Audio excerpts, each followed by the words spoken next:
Today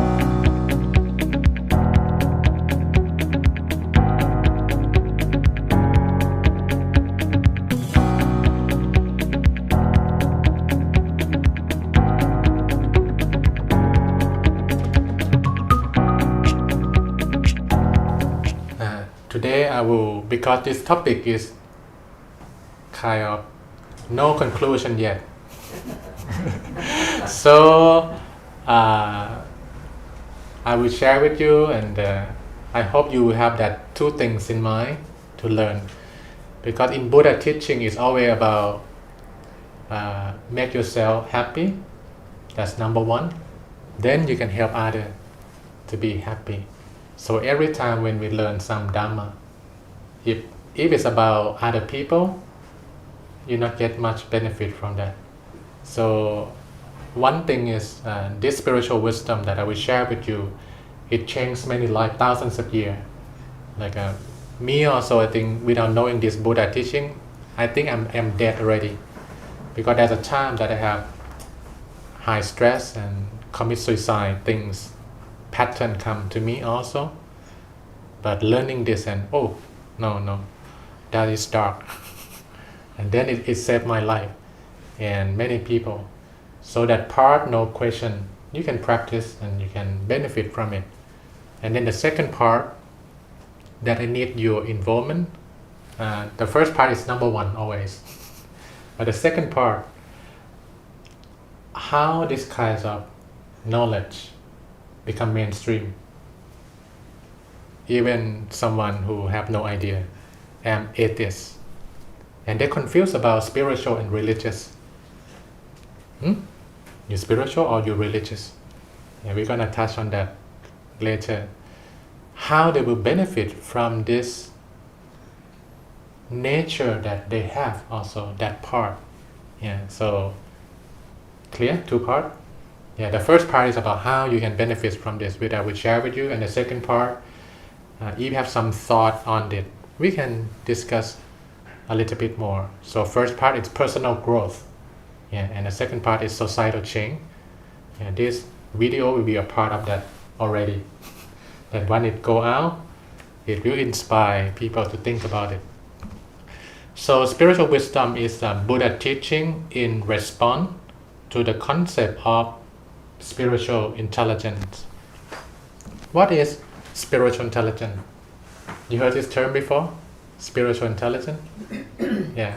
I think among others is fine, but people at Wall Street, maybe they have no ideas. Or maybe some do, who meditate and practice. Yeah, because it's not mainstream yet, maybe you don't know who said this.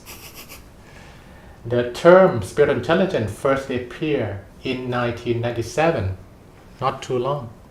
Yeah, this term just coined. Intelligent long time, but spiritual intelligent, less than 25 years.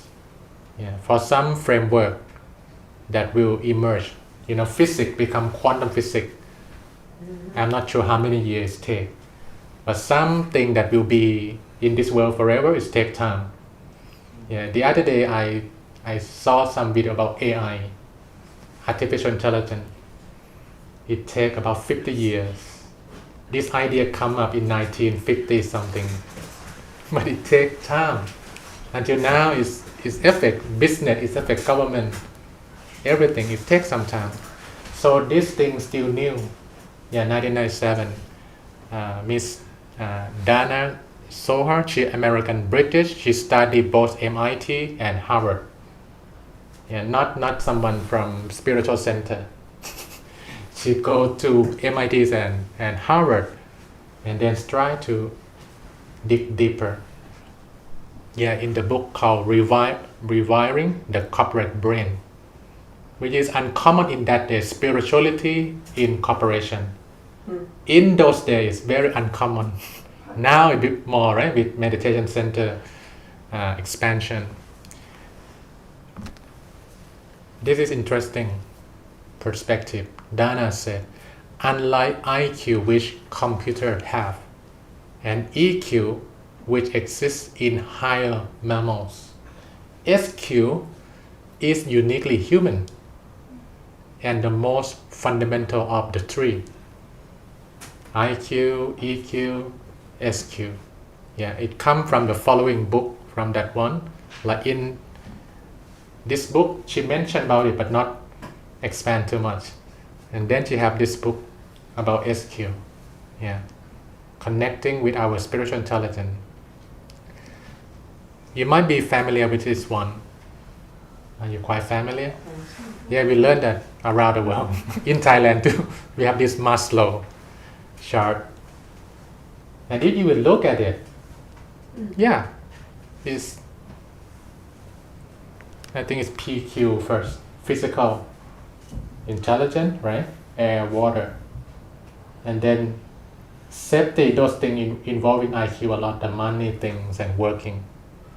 Right? And then EQ, love, belonging. And the last two, in my view, I think is SQ, self-esteem, yeah, respect, and a self-actualization, morality, meaningful. Yeah. So that kind of thing that we learn already, but we not realize that how is it progressively developed. So I put this thing into this beautiful chart. Body, heart, mind, spirit in the middle way education, the work that I'm pioneering right now with Jeffrey Sachs, and we start one school in Los Angeles, teach 32 weeks curriculum on this subject, touch on this thing. Yeah, we wish every kid will have healthy body, caring heart, intelligent mind, and enlightened spirit. That's what we aim. Yeah, so that helps summarize. Maybe many people know this guy, Dr. Stephen R. Covey. He wrote 7 Habits of Highly Effective People. It's like a Bible for businessmen in those days. Yeah. He said, this is from him, spiritual intelligence is the central and the most fundamental of all the intelligence, because it becomes the sort of guidance of the others. Yeah, this is from Harvard Business School. He taught there. So not from religious spiritual center. It's from Covey. So he might see something quite deep in that sense. He start talk about this thing since 7 habits.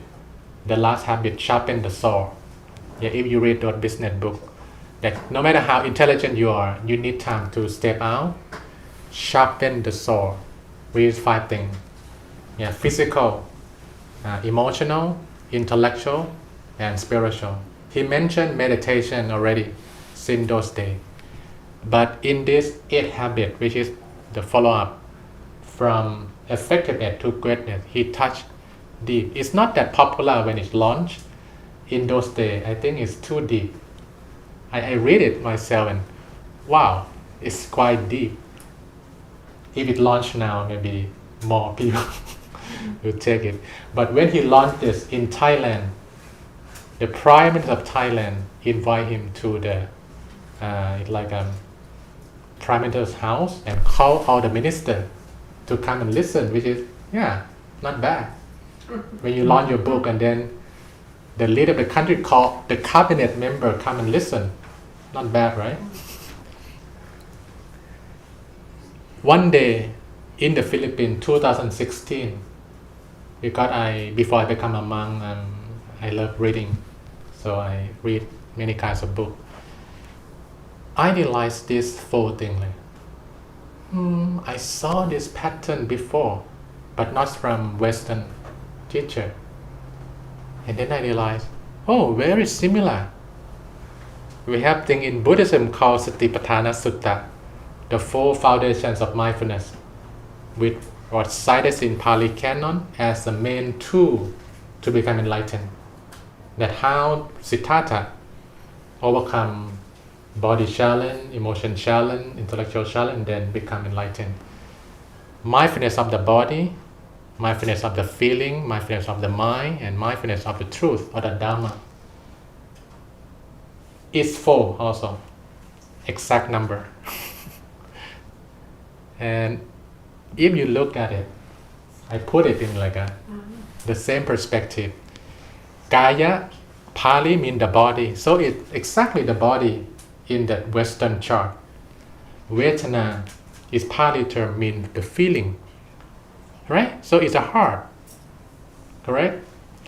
Then Chitta, which is a very confusing term now in the West, because the mind here mean the brain, right? If you go to my temple in Thailand, when they, oh, my mind very calm today, they touch their belly. Oh, my mind very calm today. And you go, huh? You touch your belly. What's that? The mind. So, in Buddhist philosophy, they call the term consciousness, not to overlap with the mind, which means the brain. I think now some new science, we need some more research, they call the second brain, the gut feeling spot. That this is a big control center. This how, when a newborn child, how the children connect to the mother is navel spot in that part. I think we need more research into these things, but they call the term the second brain already. Really very interesting. How this spot. So it's a bit tricky on this thing. I told you that I don't have all the answer now because it's like a new emerge, overlap, and then we need to understand more. But in this sense, in this Chitta, it involving thinking process, okay, to make it not confusing, Chitta. So the mind in this concept means the brain in this Dhamma, not consciousness. Yeah. Then the last one, Dhamma. Yeah. In the West, you don't use the term Dhamma. You use Holy Spirit or the pure awareness for something so shining, right? So this chart and this chart, not much different in a way. Covey talked about these four, but he didn't use Buddhist methodology to dig deeper. He just, okay, this is a topic. And I read many books of him. He said he had that four thing from various tradition, non-religious tradition, also philosopher, this and that. But for some reason, it's quite close to this one. He's not here for me to ask him anymore, but I think he benefit from this also. Today I will touch on, actually this is the complete model of the middle way education.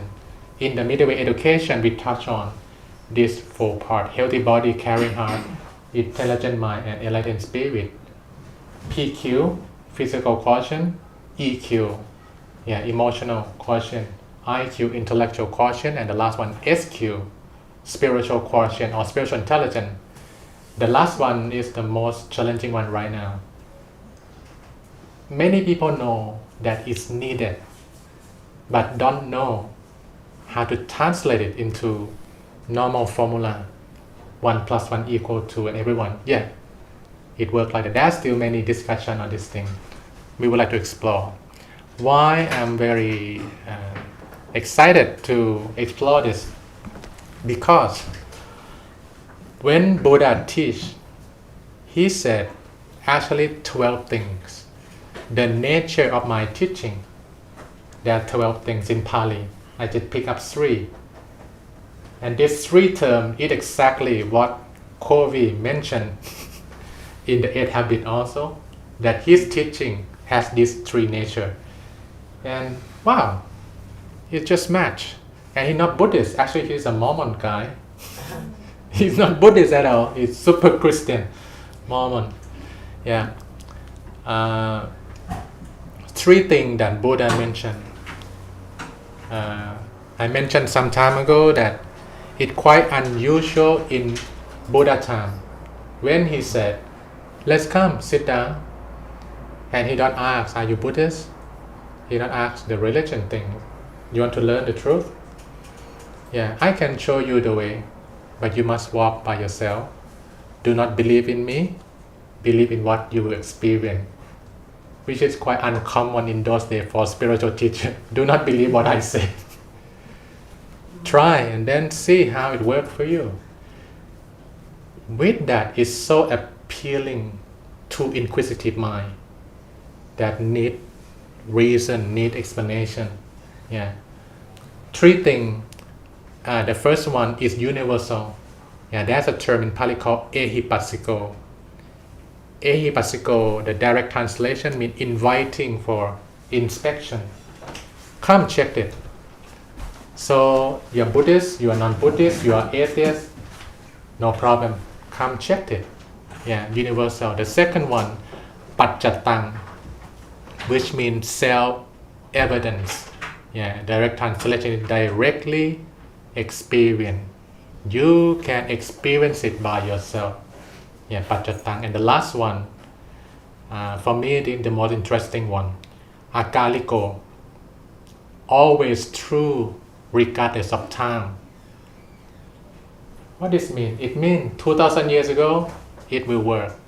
Now, it will work. In the future, when AI comes, it still work. I don't want to talk on this topic too much. I'm not expertise on this, but I check on what the pioneer of AI said, and you know about that big question, right? It come to help us, or it come to destroy us, right? And then someone like a Stephen Hawking and Elon Musk not have a good, reaction to it. And then the MC asks the first two pioneers, they live in Canada. What do you think about this thing? It gonna make more trouble to us, or it help us? He said, I'm not too concerned about artificial intelligence will have trouble with us. I'm more concerned with people without ethics will use it in the wrong purpose. That's more impending, it's coming, that you need to control, because it's so powerful. Yeah, I saw one thing that shocking, like, oh, wow, that now they have a program, you speak some word, then it imitates your voice, and it speaks exactly like you. You type any word into the program, it speaks back to you like you speak to yourself. And that person he called back to his mom. And he speak first, and then he let that computer voice speak. His mom cannot differentiate. You get the idea, right? Yeah. And for the good purpose, they said, sometime in the recording, in the film, in the movie, this and that, missing some word, or it takes time to fix the whole thing. So use this program to fix it, just that word. But what will happen if this get into some bad people's hand, right? Maybe some of your family member can call you, and then you didn't know it's not him or her. Wow, you get the idea, right? So he said, I'm more concerned with the people, not the AI.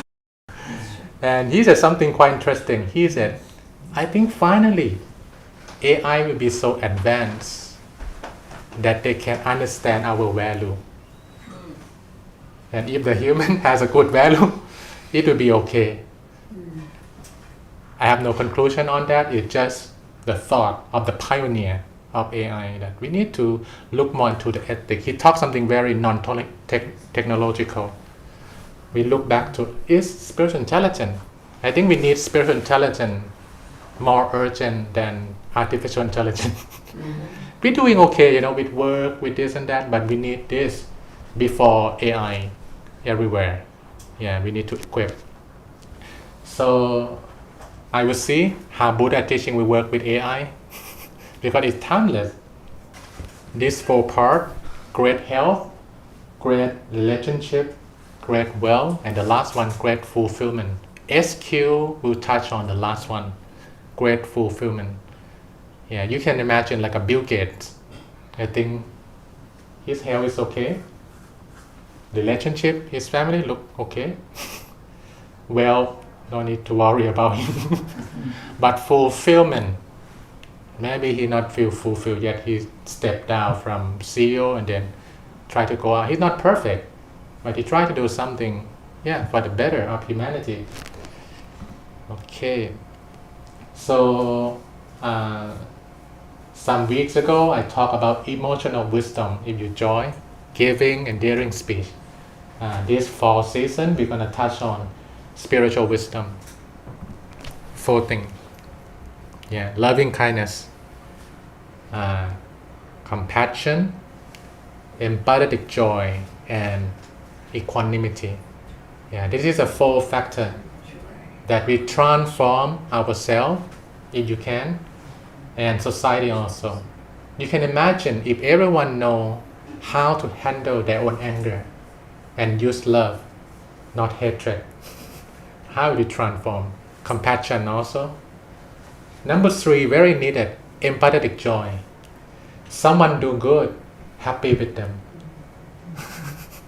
I think we lack this so much. Everywhere. Someone do good, you own business. Someone do bad, let's talk about it. You get the idea, right? The gossiping thing. And it doesn't benefit anyone, and sometimes it's just for entertaining the brain, or I don't know what it's called. It might get some benefit. It's not about be positive. I told you many times that Buddha teaching is not optimistic or pessimistic. It's realistic. It's what? Realistic. He not to like a daydreaming, no.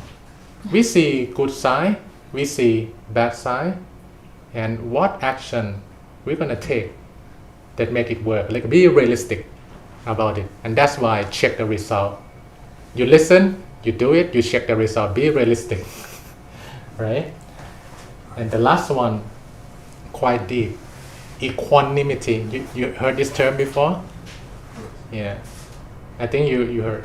Many places who are new to Buddhism, what's that? Equanimity.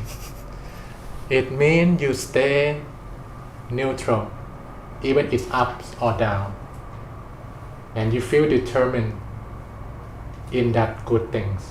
I used to mention this, that in Thailand they have this saying, when something good happen, you can smile, but not too big. Because if it turn bad, you're gonna cry too loud. Can you follow? When something good happen, you can smile, but not too big. When it turn opposite, you will cry, not too loud. Because when you overwhelmingly, emotionally happy, it's like a, and when it change, when it's, the more you get up high, when it go down, it hit harder. So happy but middle way. That's the thing.